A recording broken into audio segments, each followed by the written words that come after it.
Salamat sa mga Panginoon at nandito na tayo po mga minamahal sa napaka-importanting bahagi sa ating banal na pananambahan. Ang pakikinig sa salita ng ating dakilang Diyos. Tayo po'y tumayo mga minamahal bilang paggalang sa salita ng Diyos. Ito po'y dadalhin ng ating beloved co-preacher, Brother Joshua Dominguez.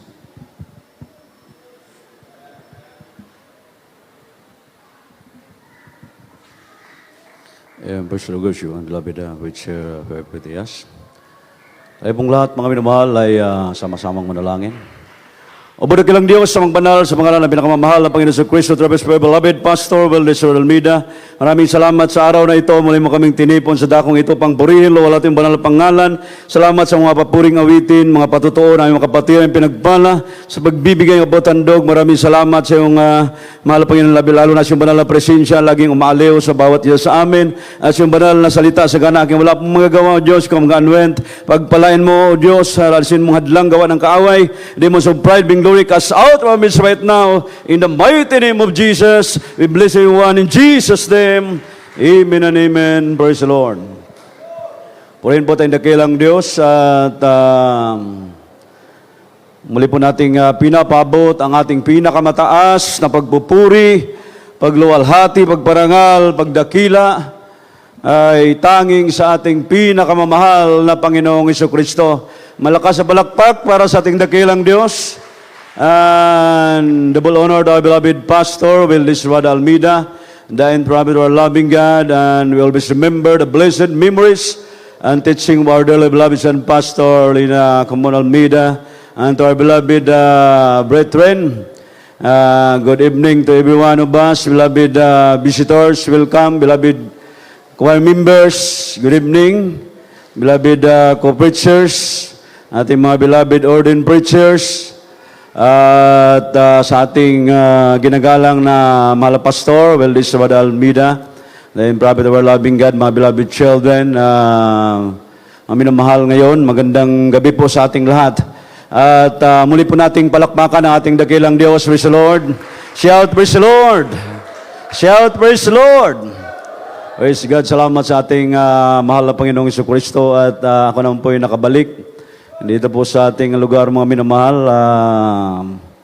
Kung hindi ako nagkamali, more or less 3 years. Salamat sa ating dakilang Diyos, mga minamahal. At talagang kahit saan tayo magtungo, wala po tayong masasabi, kundi napakabuti ng ating dakilang Diyos. Amen?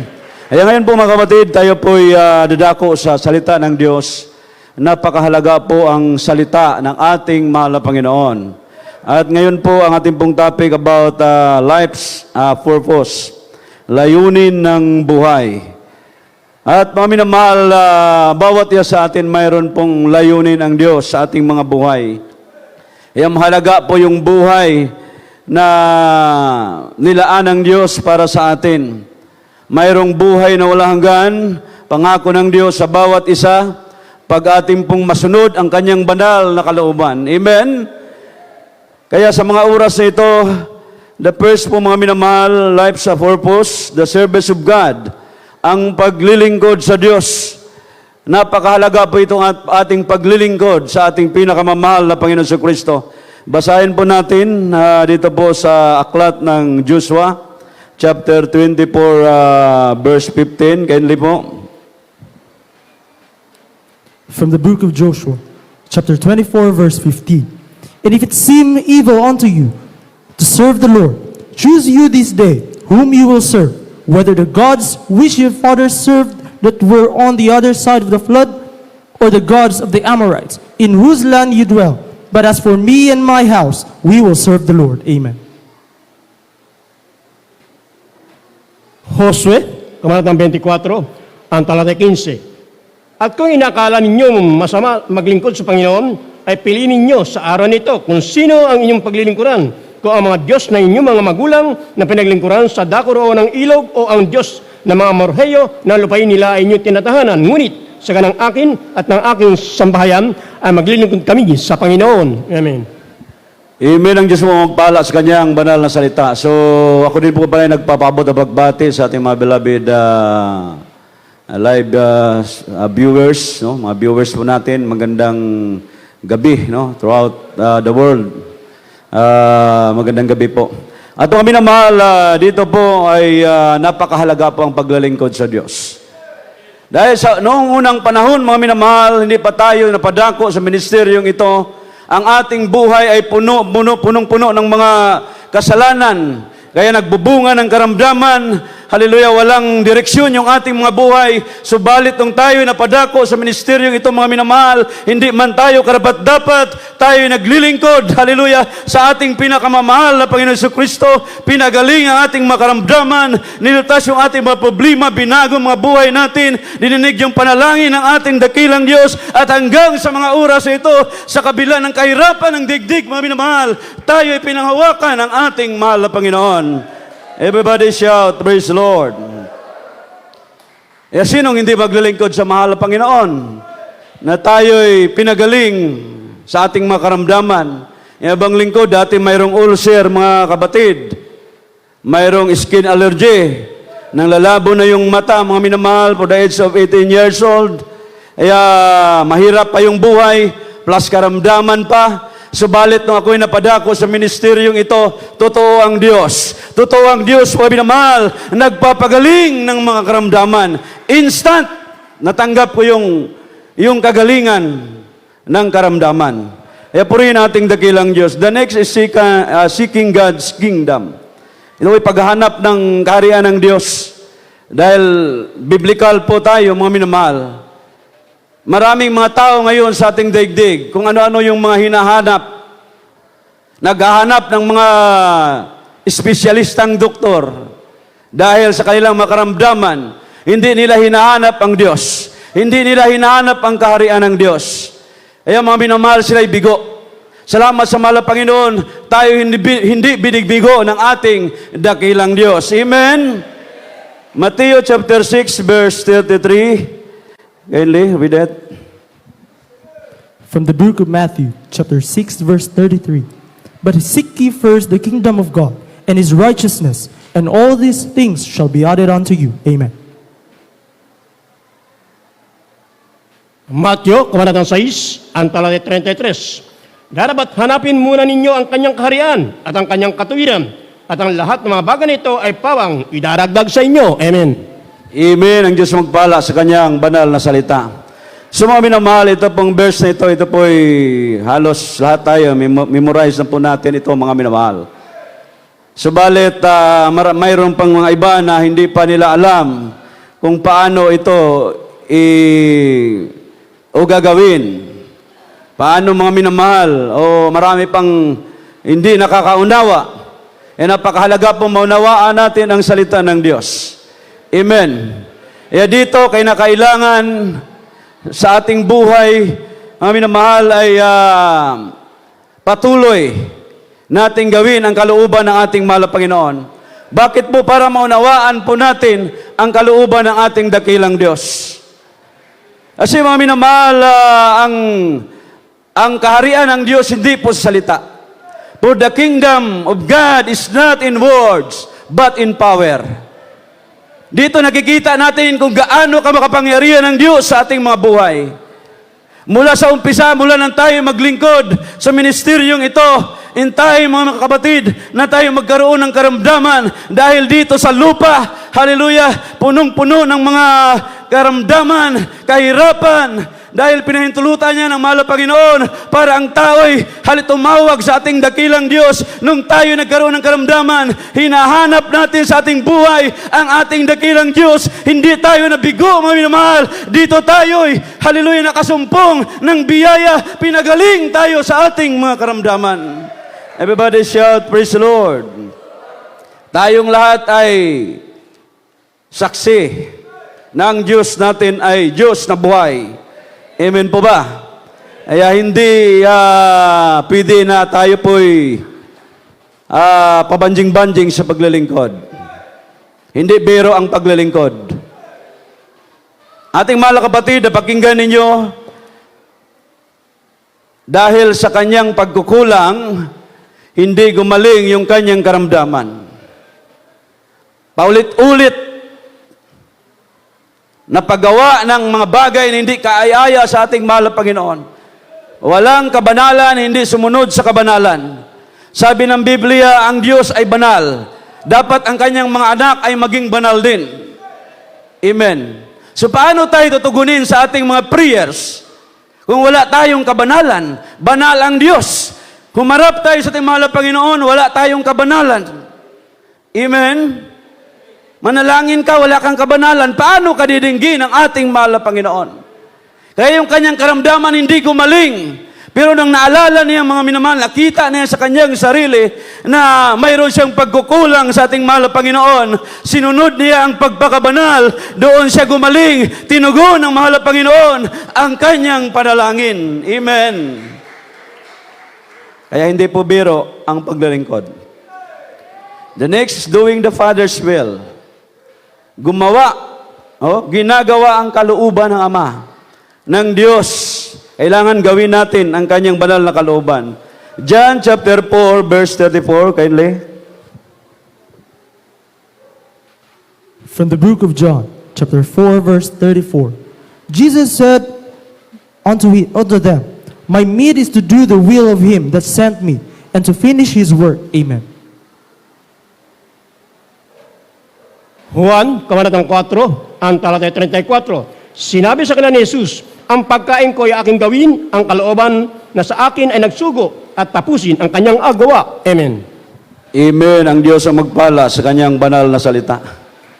So napakahalaga po ang pagsunod. Pagsunod sa banal na kalooban. Do the will of God. Pag hindi po natin masunod ang kanyang banal na kalooban, walang katugunan yung mga panalangin. Useless. Useless.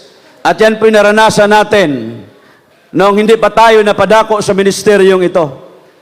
Walang katugunan. Kahit duluhod ka sa pintuan, patungong altar, hindi ka tutugunin ng Diyos. Dito, pagpasok mo pa lang dyan sa gate, maramdaman mo na ang presensya ng Diyos. May karamdaman ka, pagagalingin ka ng mahal na Panginoon. Amen. Naalala ko yung kapatiran natin nagpatotoo, mga minamahal. Sa Mindanao, mayroon siyang karamdaman, halos maputol na yung kanyang hininga.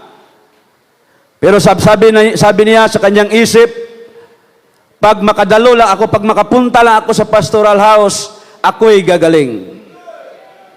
Sinikap niya mga minamahal, kahit mahina na yung kanyang katawan, nagsusumikap makapunta sa pastoral. Pagdating niya sa gate, mga minamahal, pagpasok niya sa gate, may malamig, sabi niya, pumasok sa kanyang katawan. Sa gate pa lang, pinagaling na ng ating pinakamamahal na Panginoong Jesucristo. Totoo. Totoo ang gawain ng Diyos. Amen? Hindi lang isa, dalawa ang nagpatotoo. Tayong lahat, mayroong tayong patotoo. Patunay na ang Diyos sa ministeryong ito, Diyos na buhay. Amen? Pag masunod mo lang yung kalooban ng Diyos, isang tiyak na bagay. Hindi ka magsisisi, mga minamahal. Amen po ba? So, may nangyayari din doon sa Butuan. Bago lang, testimony. Yung kanyang mother, nagkasakit. Lagnat, paulit-ulit. Sabi ng mga anak, dalhin nyo na yan sa ospital. Sabi nating kapatiran, ayaw kong pupunta ng ospital. Baka mamaya sabihin, COVID. Hindi siya nagpa-ospital. Sabi niya, gagaling ako. Naguri yung kanyang daughter dahil po mga kabatid ay 2 weeks na paulit-ulit. Matanda na yung mother niya, nagkasakit pa. Naisip niya, mahal na Panginoon, ano bang pagkukulang ko sa iyo? Nung pinapaalala ng mahal na Panginoon yung kanyang pagkukulang, nakalimutan pala niya magbigay ng kanyang tithes and love offering, last na kanyang pagdalo sa banal na gawain. Nung maalala niya, sabi niya, mahal na Panginoon, patawarin mo ako. Ibibigay ko yung hindi ko na ibigay. Nung naibigay niya mga minamahal, biglang gumaling yung kanyang beloved mother. Palakpakan po natin ang ating mahal na Panginoon. Everybody shout, praise the Lord. The next is finishing the divine text. itong pagtatapos ng banal na gawain. Bawat isa sa atin mayroon tayong gawain, tungkulin. In John chapter 17 verse 4, kindly. From the book of John, chapter 17, verse 4. I have glorified thee on the earth. I have finished the work which thou gavest me to do. Amen. Juan, Kabanatang 17, ang talatay 4. Niluwalhati kita sa lupa, pagkaganap ko ng gawa na pinagawa mo sa akin. Amen. Amen. Ang Diyos ang magpala sa kanyang banal na salita. So mga kapatid, kailangan natin mag-glorify ang ating mahal na Panginoon sa ating mga buhay. Alam niyo ba bakit tayo nandito? Alam niyo ba bakit tayo mga minamahal nakasumpong ng buong katotohanan, the Jesus Miracle Crusade International Ministry, dahil tayo'y tinawag at pinili ng Diyos para magluwalhati sa kanyang banal na pangalan. Yun po ang ating mga minamahal, ang dahilan bakit tayo'y naparito sa gagawaing ito. Para luwalhatiin ang ating mahal na Panginoon. Actually, lahat ng tao, ang purpose ng Diyos, bakit lumikha siya ng tao? Para magluwalhati sa kanyang banal na pangalan. Ngunit masakit isipin, mga minamahal, maraming mga tao ngayon, abalang-abala sa kanilang trabaho, sa kanilang mga negosyo, anong pinagkakaabalahan. Subalit tayo, ngayon abalang-abala tayo, hallelujah, sa pagpupuri, pagluwalhati sa ating pinakamamahal na Panginoong Jesucristo. Mayroong pinapagawa ang Diyos sa bawat isa sa atin. Amen. Hindi tayo tinawag, pinili para maging dekorasyon lamang, mga kapatid. Pinili tayong lahat, mayroon pong layunin ang Diyos. Mayroon tayong kanya-kanyang tungkulin sa kanyang banal na gawain na kailangan po nating gampanan. Amen po ba? Shout, praise the Lord. And the next, completing the course joyfully. Pagkumpleto ng kurso na may kagalakan. Ito po yung kurso natin. Amen? Magandang kurso to sa lahat ng kurso. Kasi, pag-graduate natin dito, buhay na walang hanggan. Amen po ba? Yung mga kurso natin dito sa lupa, nagsisikap tayo, malampasan natin yan, pero lilipas lang din yan, mga minamahal. Walang kabuluhan yan sa harapan ng ating mahal na Panginoon. Pero itong kurso na ginagawa natin, mga minamahal, ito po yung kurso na napakaganda ang resulta. Buhay na wala hanggan sa piling na ating dakilang Diyos. Basahin po natin Acts chapter 20, verse 24. Acts chapter 20, verse 24.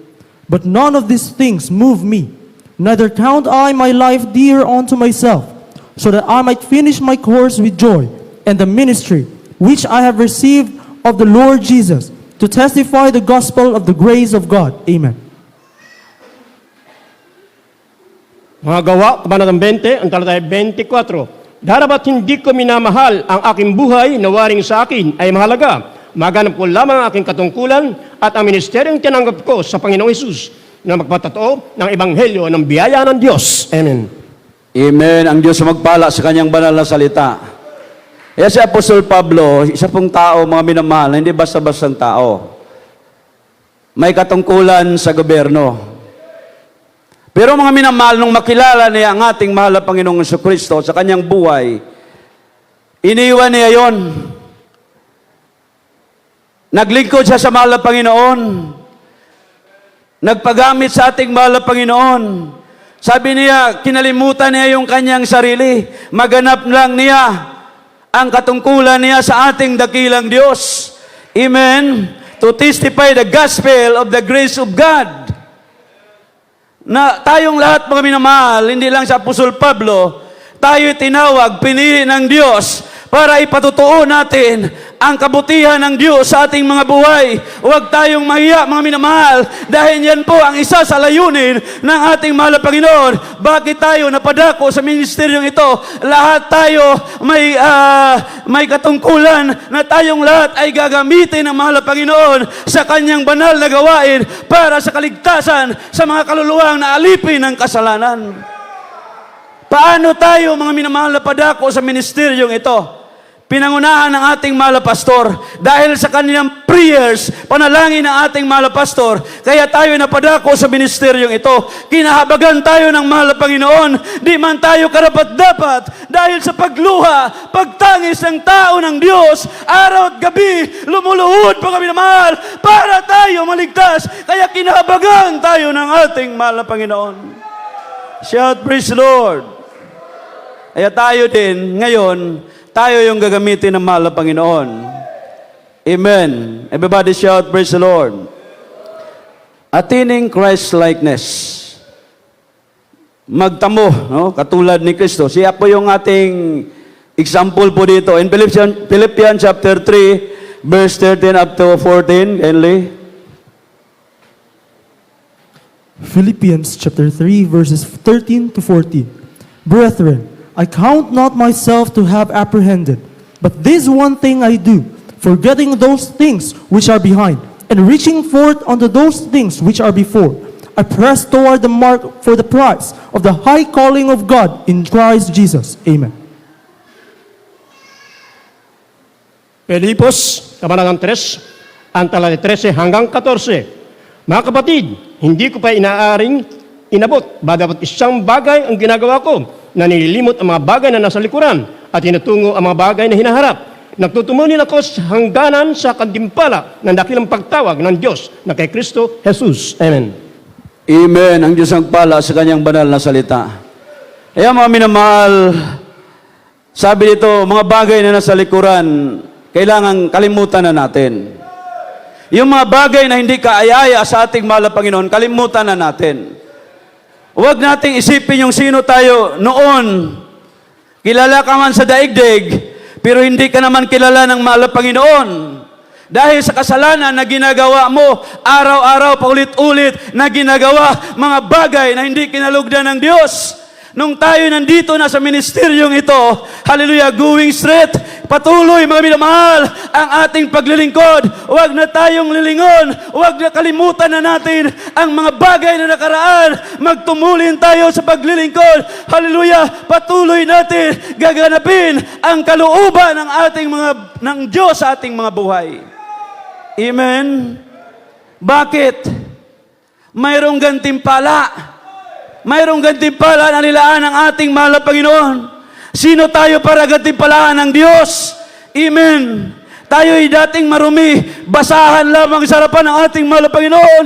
Dahil sa bagat awa ng Diyos, napadako tayo sa ministering ito.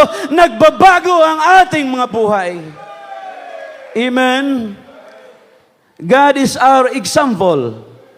Nung siya nagkatawang tao, puro kabutihan yung kanyang mga ginagawa. Mga alipusta, mga pagsubok, binabaliwala, patuloy sa kanyang mission. Amen? Ganon din tayo. Yun ang example na dapat natin gayahin. Amen po ba? Shout, praise the Lord. Kaya kung masunod natin yung kalooban ng Diyos, anytime, tatawag ka sa mahal na Panginoon, didinggin ka ng Diyos. Hindi ka bibiguin ng ating mahal na Panginoon. Ating kapatid ba minamahal doon sa bandang Butuan, ang kanyang patotoo, dahil nasa tabi po sila ng dagat, yung kanilang bahay. Tapos nandun siya sa kanyang trabaho,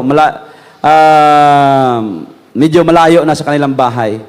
Pero bago siya uuwi sa kanilang bahay, dadaan siya sa dagat.